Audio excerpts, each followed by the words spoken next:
कुम्हार की कथा। कई सालों पहले की बात है। एक गांव में युधिष्ठिर नाम का एक कुम्हार रहता था। दिन में वह मिट्टी के बर्तन बनाता था और जो भी पैसे मिलते थे उनसे शराब खरीदकर पी लेता था। एक रात वह शराब के नशे में अपने घर लौट रहा था। वह इतना नशे में था कि ठीक से चल भी नहीं पा रहा था। अचानक उसका पैर लड़खड़ाया और वह जमीन पे गिर पड़ा। जमीन पर कांच के टुकड़े पड़े हुए थे, जिनमें से एक टुकड़ा उसके माथे में घुस गया। उसके माथे से खून बहने लगा। इसके बाद कुम्हार किसी तरह उठा और अपने घर की ओर चल दिया। अगले दिन जब उसे होश आया तो वह वैद्य के पास गया और पट्टी करवाकर दवाई ली। वैद्य ने कहा, घाव गहरा होने के कारण इसे भरने में समय लगेगा। पूरा भर जाने के बाद भी इस घाव का निशान नहीं जाएगा। इसके बाद कई दिन बीत गए। अचानक उसके गांव में सूखा पड़ गया। सभी लोग गांव छोड़कर जाने लगे। कुम्हार ने भी गांव छोड़कर जाने का फैसला कर लिया था और दूसरे देश की तरफ निकल गया। नए देश में जाकर वह राजा के दरबार में नौकरी मांगने गया।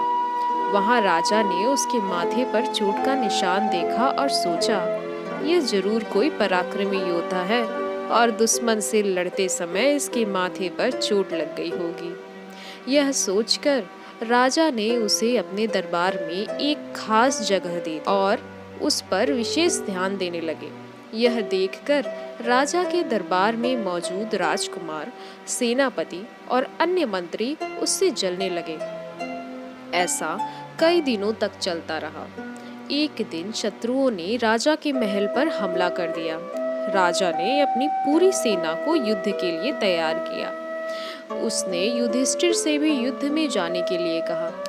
युधिष्ठिर जब युद्ध भूमि की तरफ जा रहा था तो राजा ने उससे पूछा, उसके माथे पर यह चोट किस युद्ध में लगी? इस पर कुम्हार ने सोचा कि अब वह राजा का भरोसा जीत चुका है और अब अगर वह राजा को सच बता देगा तो कोई समस्या नहीं होगी। यह सोचकर उसने राजा से कहा, राजन, मैं कोई योद्धा नहीं हूँ, मैं तो एक साधारण सा कुम्हार हूँ। यह चोट मुझे किसी युद्ध में नहीं बल्कि शराब पीकर गिरने के कारण लगी थी। कुम्हार की यह बात सुनकर राजा को बहुत गुस्सा आ गया।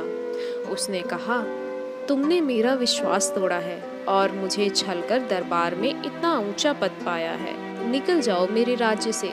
कुम्हार ने राजा से बहुत मिन्नतें की।